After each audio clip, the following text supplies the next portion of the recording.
So did I do a lot of work on the farm when I was growing up? Yeah, I did. So when I was, how old are you?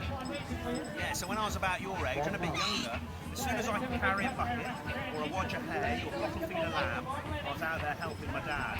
And I loved working on the farm. I've got three older sisters and we all used to go and help my dad. And he gave us each a breed of farm animals so that we learn how to look after them, about selective breeding, about choosing the right stock, and some showing. And then when we sold animals, half the money would go into the farm to support the business, and then half of it would go into our piggy banks. And it was great. Right now, the old length of normal, he grows wool, right? So, do I prefer being a TV presenter or a farmer? So I love doing both. So with TV, I get to travel all over the UK and meet loads of fascinating farmers and see lots of incredible businesses, learn lots. But farming is my true love. So I went off to agricultural college to study farming, and then came home. I travelled the world, went to Australia, New Zealand, worked on farms out there, and then came home and always wanted to be a farmer. And I just fell into television really. And one day, I'll stop doing that and I'll just go back to being a proper farmer. South America.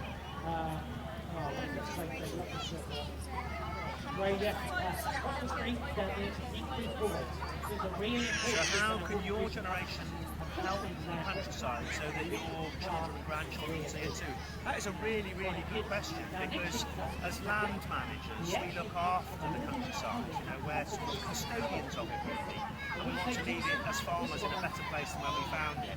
And I think young people like you, and then your children one day and their grandchildren, what you need to do is to buy food that supports the countryside and vote for politicians that support the countryside and the environment.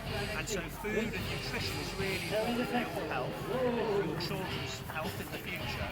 And so selecting the right food that supports British farming is a really good thing. Yeah, now he's actually got something that... So the person that inspired me growing up was my dad. So he was a brilliant farmer. He was a really good communicator. He had a few jobs on the television, working as a TV presenter, and he loved farm animals, loved the countryside, loved farming, and he was my hero really, and my mentor. He was my inspiration.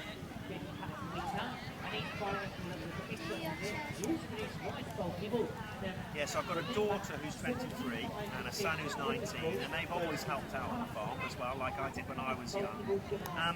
Both of them enjoy farming and enjoy helping out, but neither of them are particularly farming mad. So my daughter is actually in Australia working on a potato farm at the moment, but she's travelling around Australia, and my son is at university studying business and economics, but he might like to get into farming one day, perhaps. Want to help on the stage, put your hands down on the seat. Yeah, so my wife and my daughter are vegetarians, but my son and I are big meat eaters, and I think it's fine. I don't mind it at all. We have really grown-up conversations about what we eat, what's on our plates, and as a farmer, I'm here to produce food. And if people want to eat more vegetables than they do meat, that's fine. I'll just produce more vegetables. What I do say to people is you might not eat meat because of health reasons, which is absolutely fine, very important. It might be because you don't want to see animals used for farming for food, and that's fine by me as well. But when you choose to eat meat or not eat meat because of climatic reasons for how much it affects the environment, then it's really important as individuals that you look at what's on your plate and understand where it's come from and the climatic impact that has had on the planet. So if you choose not to drink cow's milk because you don't want cows used to produce food, the alternatives could be soya milk. So you don't really want to drink soya milk because that's caused deforestation and comes all the way from South America. If you don't want to drink cow's milk, I would recommend drinking something like oat milk that can be produced in the UK. My favourite vegetarian dish is vegetable lasagna.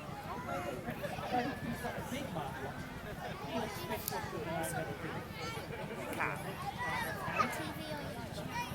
TV. I like a mixture. I mean, if I could only ever eat one, vegetables or meat, I'd go vegetables. Pizza. Dog.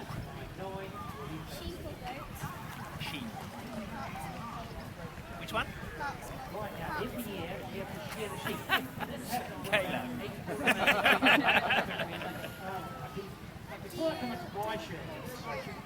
I can write, but I'm not very good. Any what? Horse care tips. Yeah, so like all farm animals, it's really important that you understand the husbandry of looking after your animals. And horses are quite different to lots of other animals. Really important that you understand their nutrition and how much food they should have. So little ponies often get a thing called laminitis, where they get too much spring grass. So it's really important you understand how to look after a horse before you get one.